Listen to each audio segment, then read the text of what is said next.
So today what I'm going to do, I'm going to make a sort of a interactive session between theory and hands-on.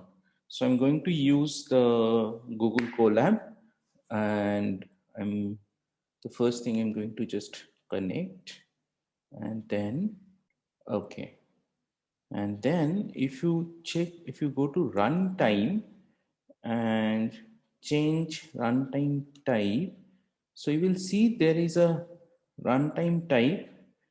If it has R and Python, so you can choose, I'm going to choose R, and then there is a hardware accelerator. You can took non GPU TPU. So in this today's session, we are not going to use any high heavy ending computation.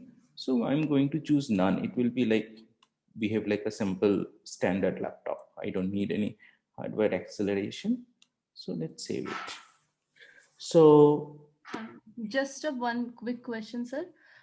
So when I open this Google Collaboratory directory from mm, my drive, so mm, I do not get this R and Python as an option. Like I get only the GPU, Python. TPU. Huh?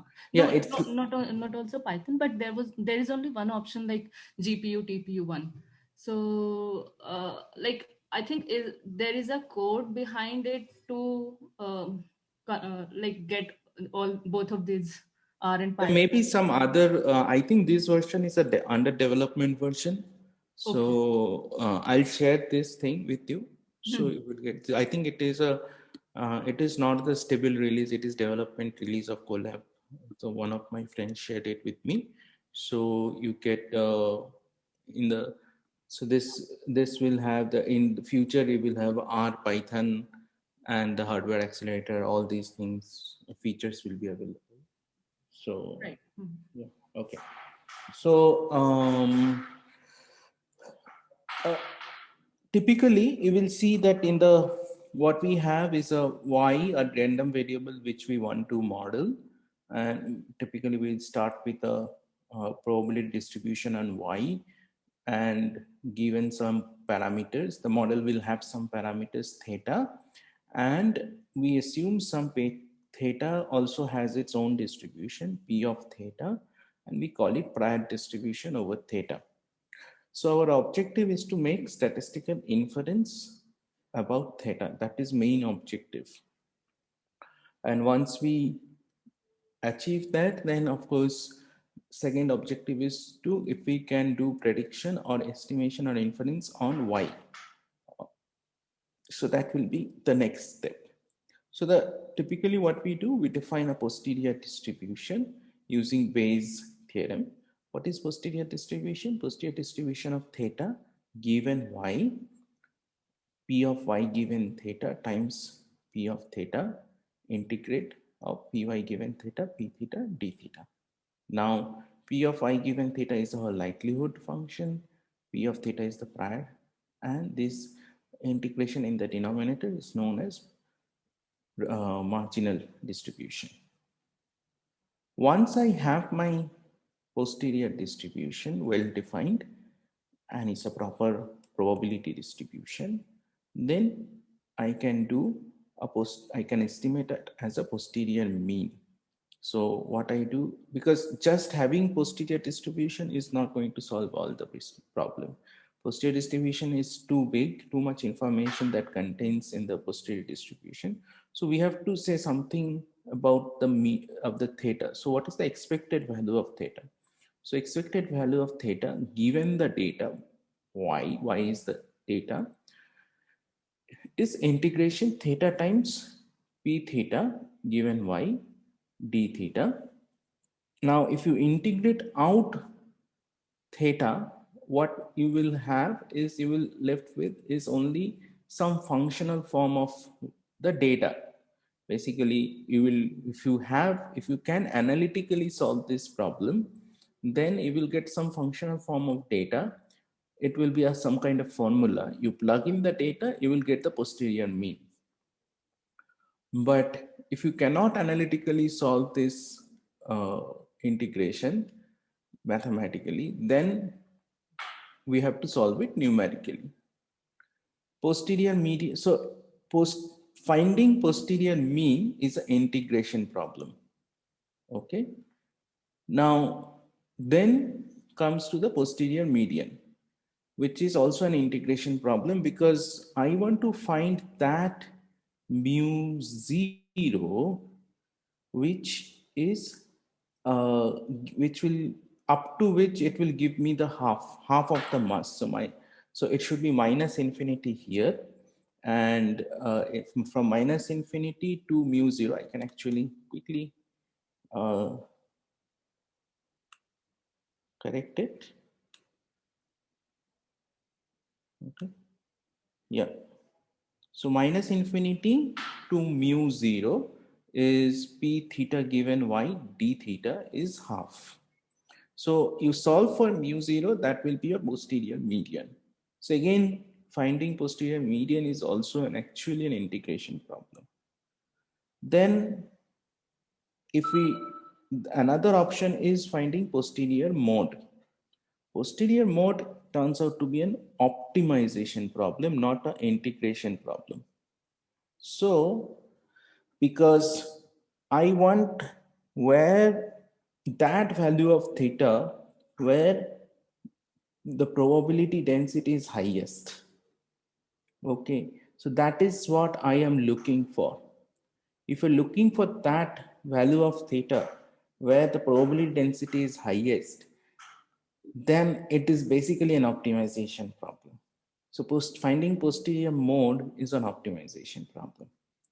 And then comes to the posterior predictive distribution, which is basically given the data, can I say what will be the new data or a new value of y? And that turns out to be again another integration problem. So except finding posterior mode, all other problems in all other inferences are turning out to be a solving integration problem. So that is why solving integration turns out to be very important problem in Bayesian data analysis. Now, if you have one parameter, two parameter, solving integration probably, if you have one parameters, then it will be a one dimension integration. If you have two parameters model, then it will be a two dimension integration. But if you have 100 parameters, then it will be a 100 dimension integration.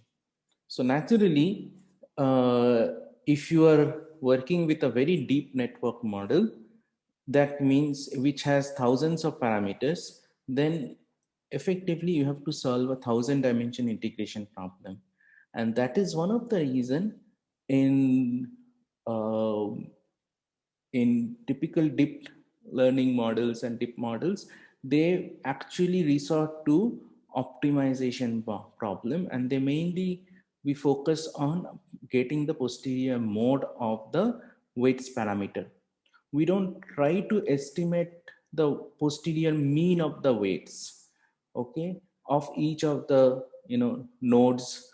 We don't want that posterior mean, or rather we would like to estimate the posterior modes, because we know how to solve very high dimension optimization problem, but very high dimension integration problem still turns out to be very difficult.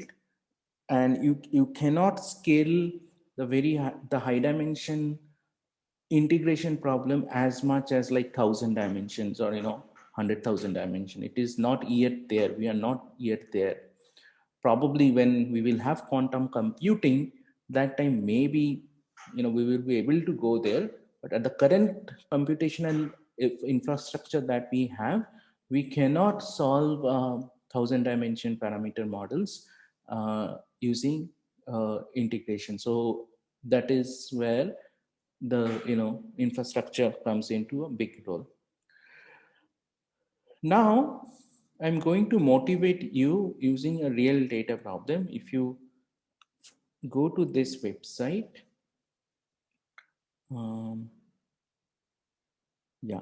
footballdata.co.uk. From here you will get all the major football leagues: England, Scotland, Germany, Italy, Spain. And if you go to the England, then you have in English Premier League data, then Championship, League One, League Two, and Conference. So they have all, not only English Premier League, they have all the other leagues of the English football systems. Similarly, if you want to go about, take say Spanish league, they have La Liga Premier Division, La Liga Second Division. So all these data are available, and these are all CSV file you can download directly. So what I have done, I am going to download the 2019-2020 season data. So let me just download that. So this is the first 6 rows of the data. It has 106 columns. So like, which division E0 turns to be a Premier League. So it will be constant all the time. And then E1 is, I think, the one league down, and E2 is the another league down. This is the date on which it was played, the time at which it was played, home team, away team. Now, FTHG stands for full time goal scored by the home team. If full time home team goal. So, and FTAG is full enduring full time. What was the score by away team? FTR stands for full time result. Home H means home team won, A means away team won, D means draw. So three possible results you can see. And this is halftime result, halftime goals, and there are a lot of other informations. But what we are going to do, we are going to work with only one variable, FTHG, that is during full time, in the full time, how many goals scored by the home team, FTHG. Okay, so n row of data 380 means there are typically in English Premier League, there are 380 matches will be played during a particular season. And that is what, and almost every year you will see there are exactly 380 rows of data. And this is the 300, that is what I'm saying. So n or sample size for us is 380. Now what I'm going to do here, I'm going to, from the data, so I have read the table and put it into an object called data. I read the data, from the data extract FTIG, the full-time home team score, and then put it into a table. It will create a frequency table. So there are 84 matches where home team did not score a single goal. There are 125 matches where home team scored 1 goal. There are 99 matches where home team scored 2 goals. So if you add all these numbers in the second row, it should come up to 380. Now I take this frequency table and create a bar plot. And this is the bar plot looks like. Now you can try to create some of the Poisson distribution. From my experience, or look into the how Poisson, the frequency distribution or the bar plot looks like for Poisson distribution. From my experience, I can say that it very much looks like possibly a Poisson distribution. Now, how I check? One dirty quick way check is Poisson distribution, the mean and variance both are lambda. If lambda is the rate parameter of the Poisson distribution, then both mean and variance are equal. This is a very unique feature of Poisson distribution. So what I did, I calculated the mean of the data and the variance of the data, and turns out they're very close. The mean is 1.516 and variance is 559, or second, if we second it out in the second digit, it is 56, 1.56, I can say. So there is a high possibility that it is actually Poisson distribution. So for sake of simplicity, let's assume it is Poisson distribution, okay? And then let's move on and then try to model the number of goals scored by home team as a follow-up Poisson distribution.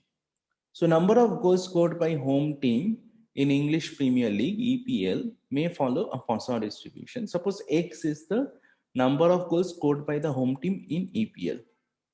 So what we have, x1, x2, xn, n is 380. For x1 is the goal scored by the home team in the first match. X2 is the goal scored by the second home team in the second match. Xn, n equal to 380, is the goal scored by the home team in the last match or 388th match. Following, we are assuming it's an independent and identically distributed Poisson distribution with parameter lambda. Okay. Now, if under that condition, I can show that t equal to sum of xi's. If you just add them. Sir, here I have a small question. Mm-hmm. Let us say that in x1 and x3, the home team is same. Mm-hmm. So can we assume independence between x1 and x3? Probably not. Probably not. So yeah, in practically it is because we do know that the ability of each team is different. So we assuming that is not a very good thing. But I'm just, for sake of simplicity, I'm just assuming it's a hard-forced assumption to make our life simpler, so that we can learn from the toy example. Okay. Okay, sir. Thank you. Yeah. So T summation xi is follow Poisson in lambda. You can, under that this IID assumption, you can show that sum of xi follow Poisson in lambda. And T is sufficient statistics for the lambda. You can also show that it is sufficient statistics for lambda. Are all of you familiar with the concept of sufficient statistics? I'm not. I could use a refresher. Okay. All right. The people who have taken probability statistics, is it being covered? No, sir. Okay. So what I will do, let us, let me give you a 30,000 feet overview of what is sufficient statistics, so that you understand the concept at this sufficiency as a concept level, how to check whether a statistic is a sufficient statistic or not. Need rigorous mathematical derivation. For that, I will hold a separate session, perhaps for the entire second year. Okay, that I will do a separate session, maybe in some Friday seminar time. If there is no seminar, then I will do that. Okay, let me give you the idea of sufficient statistics. So this x1, x2, xn, this you can think of as a data as an object. Okay, you can compute the you can think of it contains certain information about lambda. Okay, now say that information is I of, say, I sub d or something, some about information. Now t is, and so d is in the n dimension. Imagine, so x1, x2, xn is x1, x2, xn is n objects in n dimension, or n values in n dimension. And what you are doing an operation. This summation xi is an operation, a mathematical operation that gives you one number. So you have a point in n dimension. You can imagine x1 has a value, x2 has a value, xn is a value. So this x1, x2, xn is a point in n dimension, you are doing a mathematical operation on that end, I mean, on that point, and what you are getting one single value, that t. Now, during that operation, you may lose some information. But if you can show the information that, so you can separately compute how much information you have about t regarding lambda. If you can show the information that you have in t is same as information that you have in d, then you can say even after doing this operation, the t contain all the information about lambda that are available in the entire data set. Because of that mathematical operation, you have not lost any information about lambda. Is this information like our colloquial meaning of information or the Shannon version? It is Fisher information, Fisher's definition of information. Okay. Okay.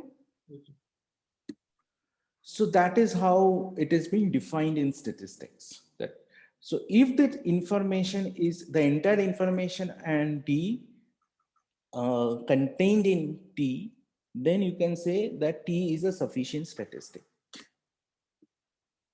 Okay, so this is the idea.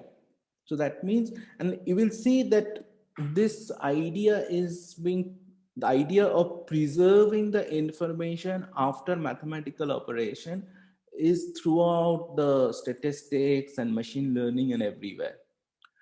Like, for example, if you remember when I taught you last semester variational autoregulation, autoencoder, variational autoencoder.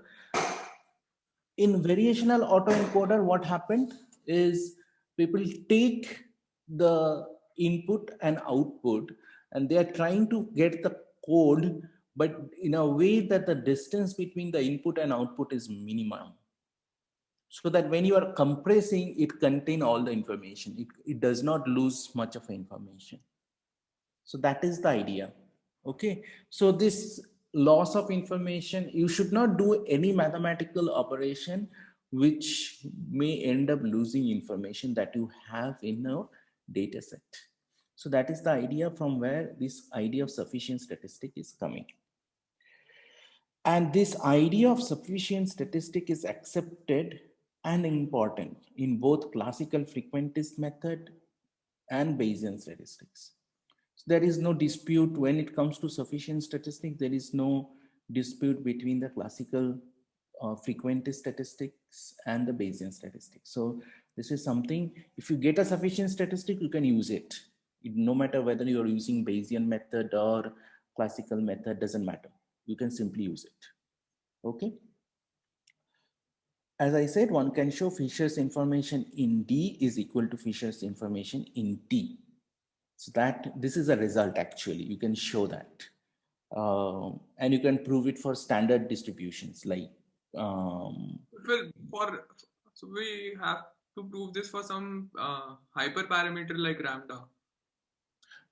Okay. Is it specific to a parameter or is it specific to a distribution, as in all parameters of the distribution, or like different for different parameters? It could be, so for the time, it will be mainly for the parameter of the data model. So you can have a parameter in the prior also. In the Bayesian statistics, parameters of the prior are considered known as hyperparameters. Okay.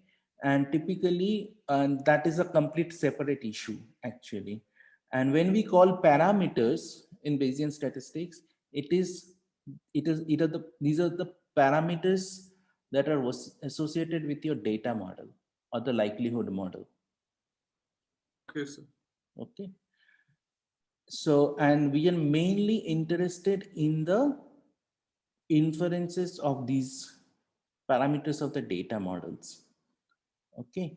And parameters of the prior distributions are known as hyperparameters, and how to handle those hyperparameters and all that are different issue altogether, and I'll take that on later lectures.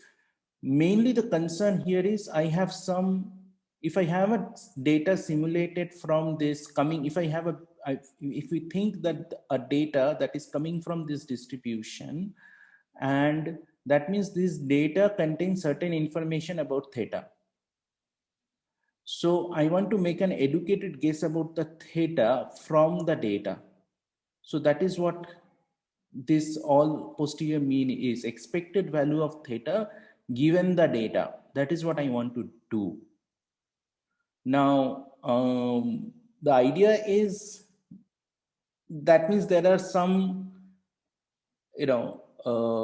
integration is doing, or, Bayes theorem is applying. So some operations are happening, and that gives me some estimator of g of y, I can say some kind of functions on the data set. Okay, so you can, whatever you do, you should not lose any information finally. That is the main idea of sufficient statistics. All right. Now, under the exact same prior of lambda, one can, P of lambda, we can show that, P of lambda given x1, x2, xn is equal to P of lambda given t. So this is based on x1, x2, xn, all the values. You can write it in this way. You can write your posterior in this way. And if you using sufficient statistics, then also you can write it in this way, same P of lambda given t, because all the informations that you have x1, x2, xn is being preserved in t. So now no change, nothing. So they should be equivalent. These two posterior should be equivalent. So we will, since we have a sufficient statistics, if we have a sufficient statistics, we should work with the sufficient statistics. That makes our life much simpler. Okay, so we will work with sufficient statistics now on for this POSSA problem. There are other problems where we will not have a sufficient statistics, or we don't know what is the sufficient statistics. In that case, we have to work with this kind of structure. So that we will discuss separately. So now we have a P lambda given t. So we can write f of t given lambda, P lambda, again integration, f t given lambda, P lambda, d lambda. Let's consider a conjugate prior for lambda. Now turns out conjugate prior for lambda is gamma AB, suppose. Gamma distribution of AB with prior as expected lambda equal to A by B. Okay. And so what I do, I say that, okay, P of lambda given t is proportional to, because why I'm saying proportional to, this denominator part will behave as a constant, because you are integrating out lambda. So it will be function of only parameter of only t and n. So it will be only function of data. Data is known constant. So denominator will behave as a constant. So I'm writing it as a proportional to. So this is the kernel of the distribution. Ft given lambda times P of lambda. What is Ft given lambda? This is just the PMF of lambda of Poisson distribution, e to the power minus n lambda. Remember that d follow Poisson n lambda. So e to the power minus n lambda times n lambda to the power t by t factorial times P of lambda. P of lambda is the probability distribution function of the gamma distribution.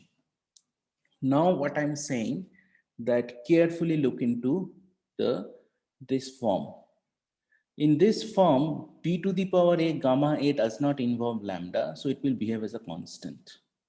So and then n to the power t by t factorial, this will behave as a constant. So n to the power t by t factorial and b to the power a by gamma a, this will behave as a constant. So I kept it aside. Now rest what I have, e to the power minus n lambda and e to the power minus b lambda. So I write it in this way, e to the power minus n plus b times lambda. And here I have lambda to the power t and here I have lambda to the power a minus 1. So here I have lambda to the power t plus a. I should have a minus 1 here. Lambda to the power a t plus a minus 1. And that will make me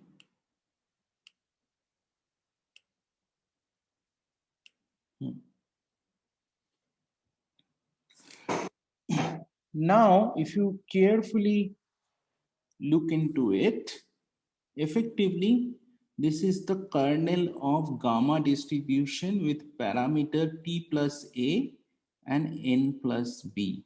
This is the shape and this is the scale. So the posterior distribution of lambda turns out to be gamma a plus t and b plus n. So my prior was gamma a comma b. After the updating, I find out that my posterior and rest of the thing will be constant. Here it will be constant. It will behave as a constant. So it turns out to be a plus t comma b plus n. So my posterior mean will be effectively a plus t by b plus n. Up to this, all of you are okay with me? Yes, sir. Fine. Now what I can do, I can write this as a by b plus n and plus t by b plus n, and then I just divide this and multiply and divide this by b and b, and this one n by n. So what I have, b by b plus n to the power a by b. What is a by b? A by b is my prior mean. So expected value of lambda, which is a prior mean. And n by b plus n over t by n. Now what is t by n? T by n is the x bar. And one can show this x sample mean is the maximum likelihood estimate of lambda for Poisson distribution. Are you aware of that result? Yes, sir. Yes. Okay, that is good. So it turns out that means my posterior mean of lambda given t is a weighted average of prior mean and maximum likelihood estimates, because b by b plus n and n by b plus n, they are like weights, they're behaving like weights. Okay.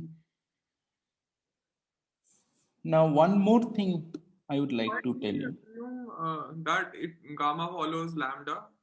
Oh, sorry. Lambda follows gamma distribution. Which one? Sir, we assume that in prior that lambda follows gamma. Is this something experimentally observed, or is it for like just for example? No, it is already being known result. Okay, so lambda, if you take lambda as a gamma, my resulting posterior distribution will still follow gamma. Yeah. I'm asking, assuming that for a Poisson process, lambda follows gamma, is it something that's generally true, or are we doing for this example?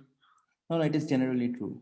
It is Okay. it is generally you can, for most of the time you can do that. So even Poisson or gamma process is as a stochastic process. If you get a stochastic process also, it will work.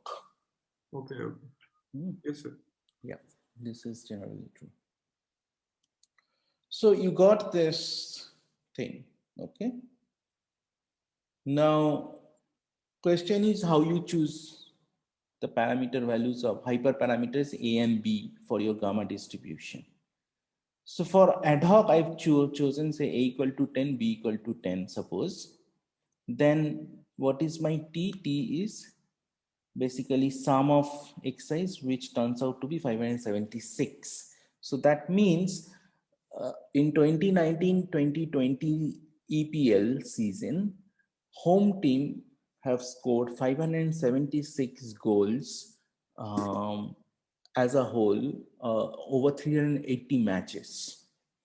So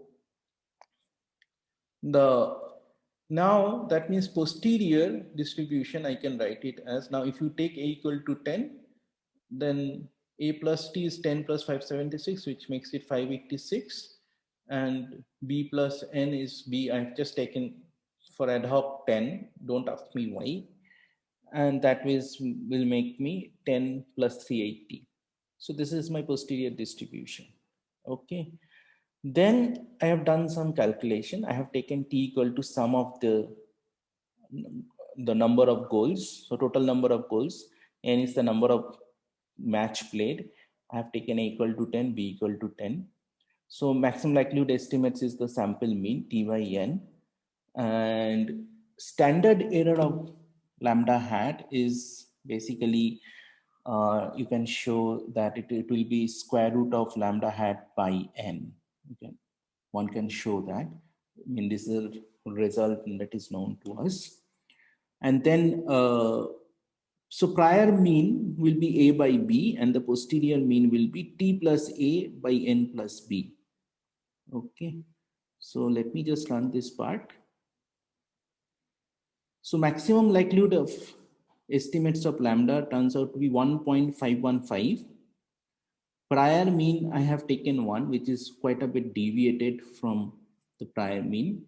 Then the posterior mean of lambda turns out to be 1.5025. So that means posterior mean of lambda is very close to the maximum likelihood estimates, even if my prior mean was quite far away from actual maximum likelihood estimates. Now, how it has been achieved? Let us look into the result once more in this result.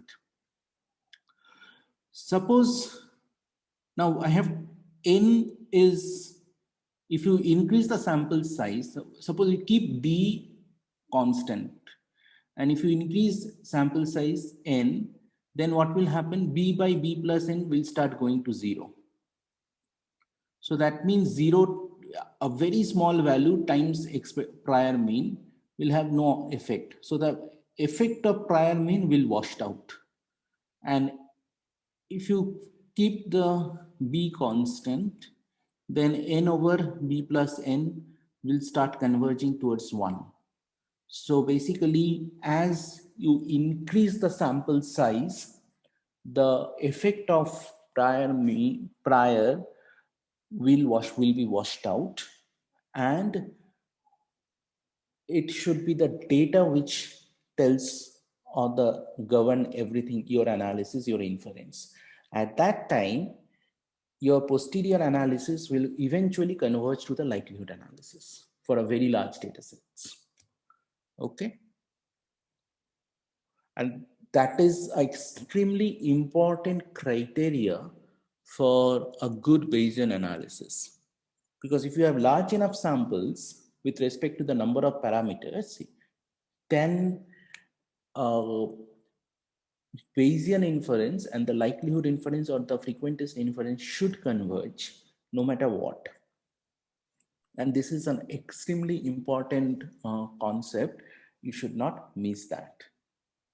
Sir, is it true in general for all priors, or is it only true for some priors? No. You can choose, if you take A equal to 1000 and B equal to 1000, then your final analysis will be far away from the likelihood.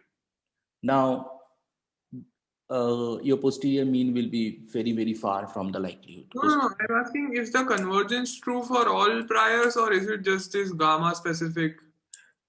This is, I just showed for the gamma, this particular case. In this particular case. No, so if I take a no, let me complete my sentence. Don't interrupt me. Let me complete my sentence. This is only for this particular case. It is true. But for any Bayesian analysis, you should be able to show that as sample size increases, whatever prior you are choosing, the effect of that prior will be washed out. And data should take the front seat, and prior effect should wash out. You should able to prove that either mathematically or numerically or through simulation study somehow. Okay. in older days, people used to mathematically show that asymptotically means as sample size increases, the effect of prior washed out and posterior inferences converges to the likelihood inference. They used to, like, and I'm talking about 70s and 80s. But now, as the 90s and 2000 and this decade come in last 30 years, as people are exploring more and more complicated data, complicated models have come. So proving the concept is numerically, I mean, analytically is turns out to be much more difficult. So what people are doing, people are resorting to the more simulation study, and they're trying to show that as the sample size increases, the effect of prior distribution gets washed out from their model.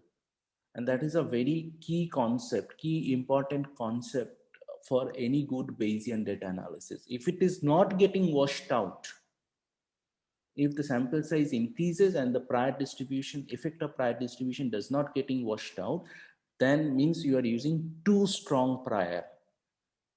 Yes, sir.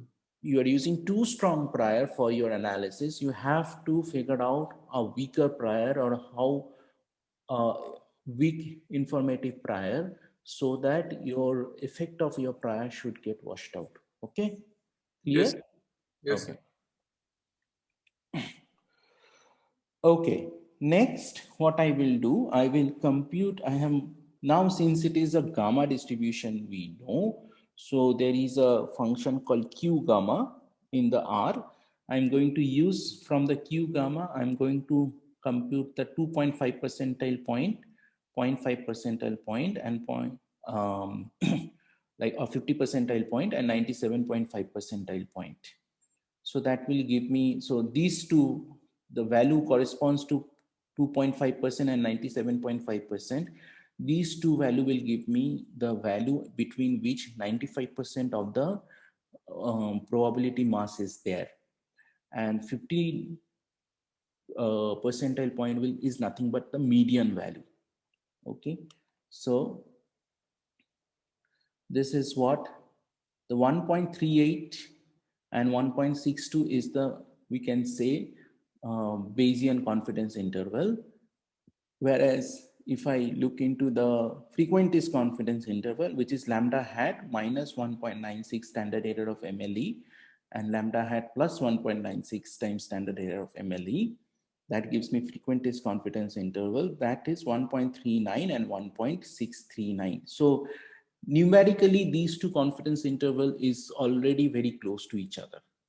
And that because that as n increases with, see, if we are choosing b equal to 10, so naturally it is already dominating, the likelihood part is already dominating. So as a result, we can say that even the confidence interval, not only the posterior mean and lambda hat, the likelihood estimates are very close to each other. Also the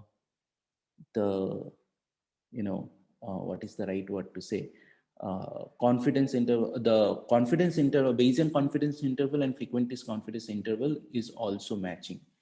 If you are interested, you can in fact check out what is the 95% prior Bayesian confidence interval, 95% prior Bayesian. So this will give you a sense confidence interval. Okay, so all I have to do, just check this out, and now I will just say shape is A and rate is B. And if you run that, so it is between 0.479 and 1.708. So you can see that to begin with, our prior confidence interval was very large. After getting the data, after receiving the data, it is being updated to 1.38 and 1.62. Okay, so that is how we update our probability distribution with our Bayesian confidence from a very large and sharpen. It's like I started with 0.48 to 1.70, and then based on the data, we updated our confidence interval from 1.38 to 1.62. As we will keep updating ourselves with more and more data with respect to this prior, eventually this interval will converge to the frequentist interval of 1.39 and 1.63. Okay. Now comes to the criticism of Bayesian statistics, and I believe this is a very fair criticism. How you choose your hyperparameters. In this case, A and B of the gamma distribution are my hyperparameters. And you will see if I choose A equal to 1.5, B equal to 1, A equal to 15, 10, and A equal to 150 and 100, you will see a markedly quite a bit of different results you will see. So if you choose this, A equal to 5, A equal to 1.5 and B equal to 1, that is 1.39 and 1.64. Then if you choose say 1. So in this case, what happens, I have taken the A 1.51, but if you choose say 1 and 1, and in this case 10, 10, and in this case 100, 100, then what happens? You see Bayesian interval, if you take A equal to 1, B equal to 1, still it is very close to confidence frequentist interval, which is between 1.39 and 1.64. Now, if you choose A equal to 10, B equal to 10, this is still better. Now, if you choose A equal to 100, B equal to 100, 1.30, 1.51, you can see there is a bit of a shift is happening. And let's check what happens when if I take A equal to 100 and B equal to 1000 and B equal to 1000. Okay, let me just run it. Now my confidence interval is 1.08 to 1.19. It is completely off from the likelihood. My posterior median is 1.14. And in fact, I am pretty confident posterior mean will be also very near to 1.1 or 1. Can you tell me what has happened here?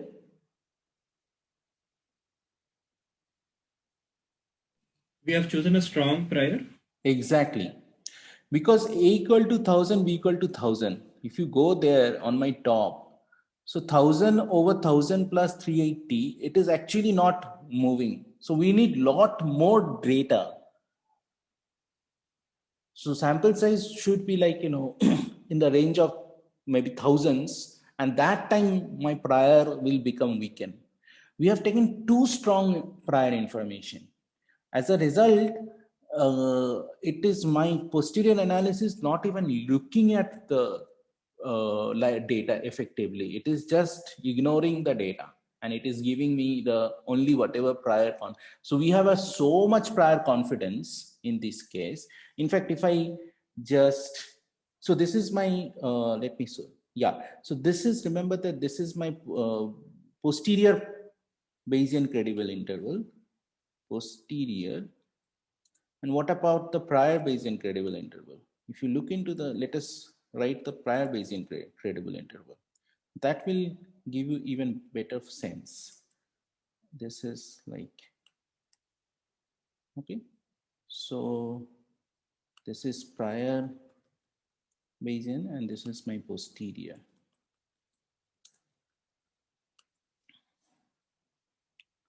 My prior is very sharp, 0.93 to 1.06. It's a very sharp, lot of probability mass, 95% mass within 0.93 and 1.06. Too much probability mass, too strong in prior information. And as a result, even if my data is completely off from my prior, my posterior analysis is not washing out the prior information, even after 380 matches are being played. right? So you have to be very, very careful, like how much prior information you want to bring in your Bayesian analysis, okay, in your final analysis. So this is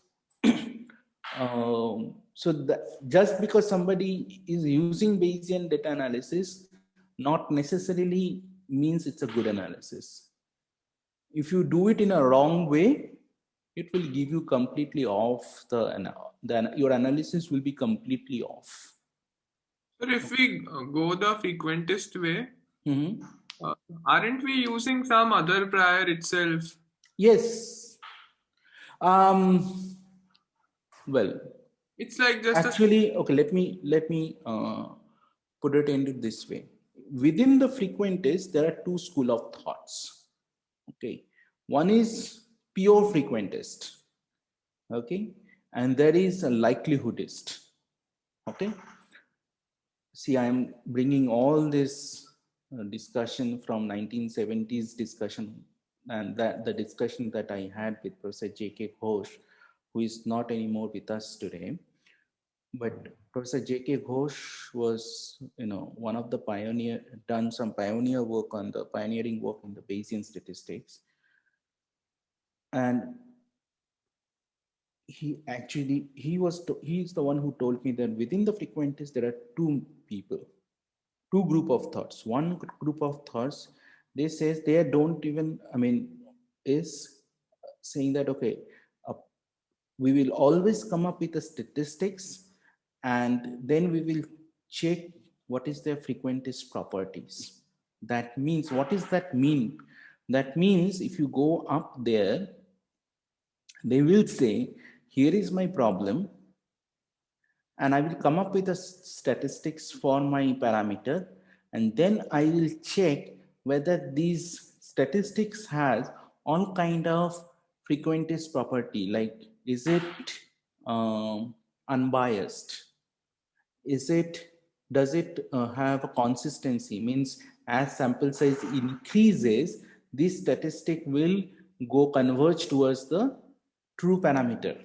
That is called statistical consistency, which in machine learning literature is called PAC learning, probabilistic what is it, approximately correct. approximately probabilistic learning, right? Probabilistic approximate learning. This is the same concept. Okay, that is, in statistics we call it statistical consistency. Now, what happens is, and they are not bothered about having a likelihood. They are more bothered about whether you have a sufficient statistics or not. So they go even one point farther behind. Another reason is there are certain examples that are available in the Burger's, Kasseler-Burger, not the Jim Burger, the Kasseler-Burger book. In that book, there are certain counter examples which shows that just because you have a likelihood estimate, that not necessarily mean that likelihood estimate is a sufficient statistic. Yes, sir. Okay, so that means you can come up with a likelihood estimate, yet it is a not sufficient statistic.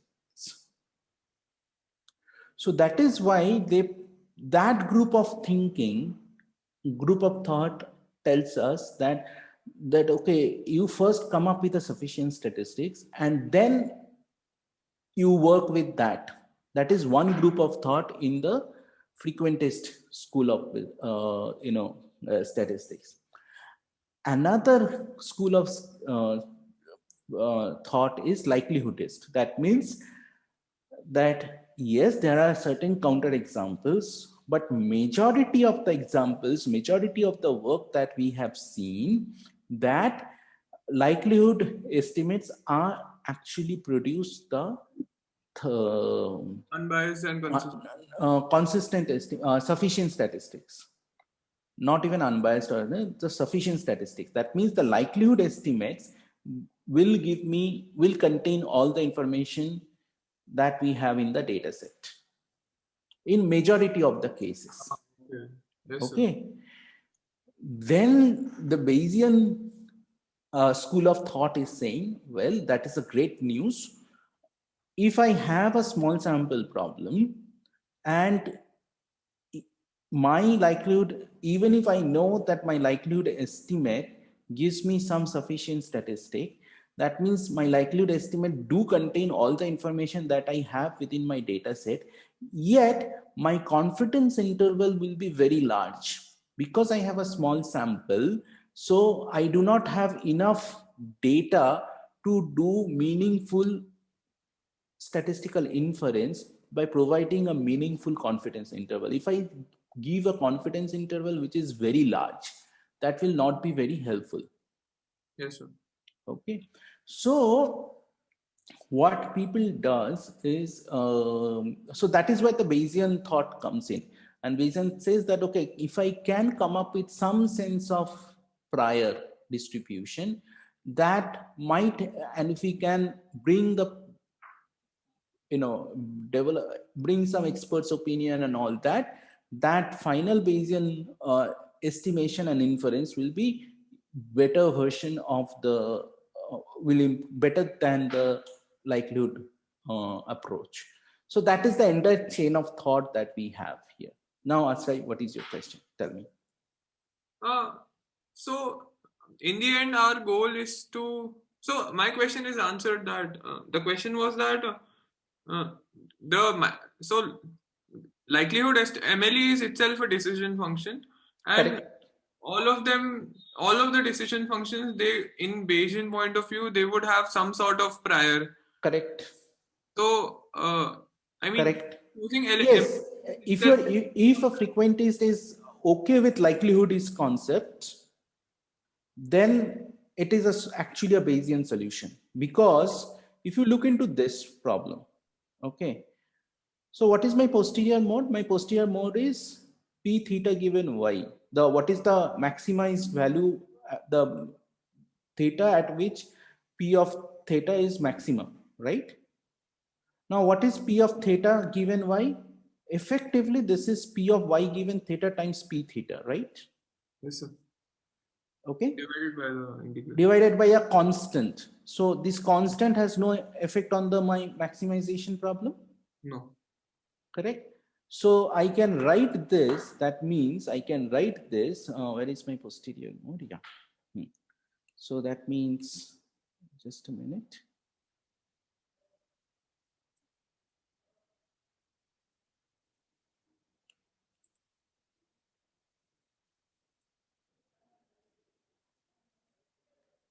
So I can write it as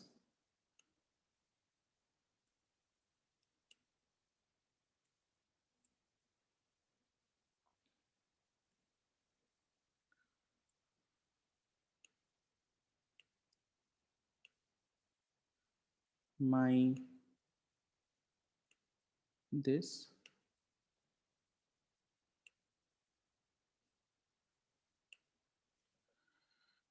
So this is p of y given theta times p of theta.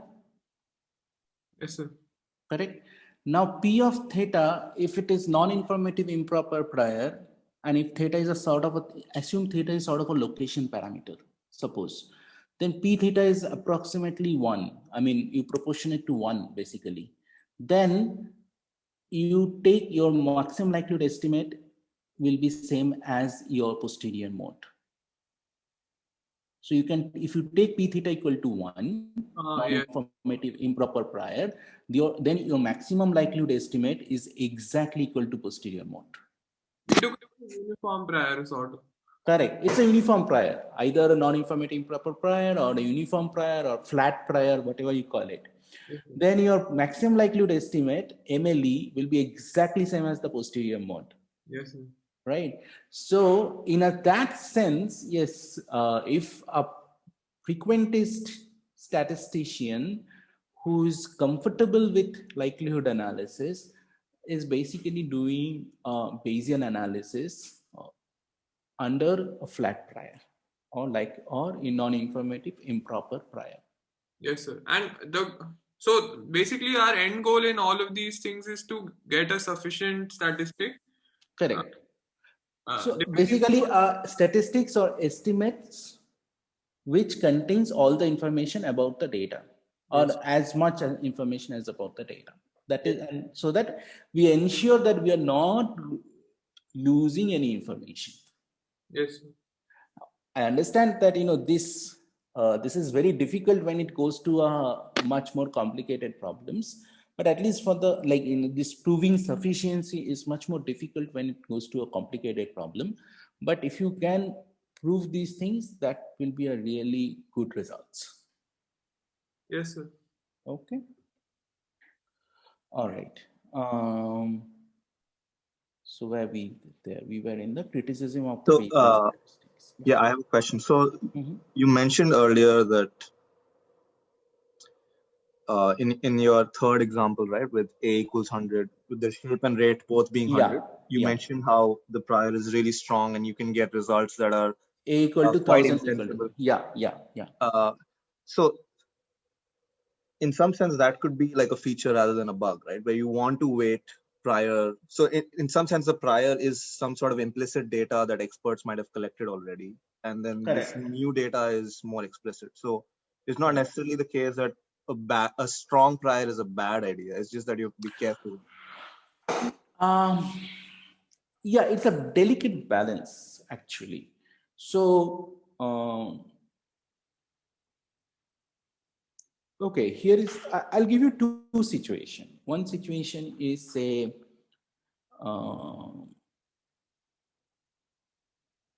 you are working in with astrostatistics, right? Now these astrostatistics domain always works with millions of data points, right? Now if you are using a prior and you're coming up with a posterior analysis which does not conform with the Bayesian likelihood analysis, then people will not take you seriously, because people know in the domain that, well, we do know that we have lots of data, so naturally your final Bayesian analysis should conform with the likelihood analysis, the numerically. What I'm talking about numerically. Then you can say, why then I bother about Bayesian analysis? I can do likelihood analysis. I agree. The only advantage at that point you have is the interpretation. You can make a direct Bayesian probabilistic interpretation, which a likelihood or frequentist interpretation is much more convoluted. So this is one example that I give you. Another example I'm going to give you that is from medical sciences, particularly for rare disease event. In a rare disease case, you may have only 4, 5, or 10 patients all over the world. Okay.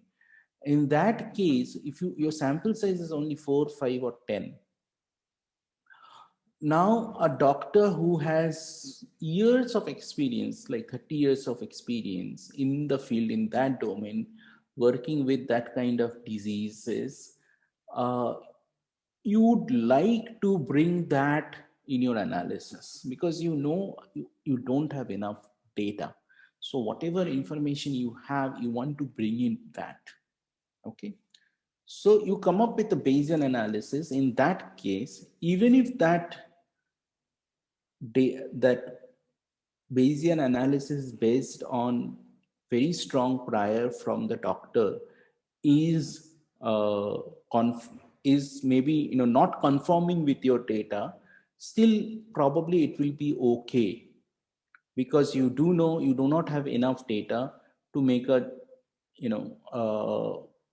meaningful analysis, so you'd rather rely on experts judgment.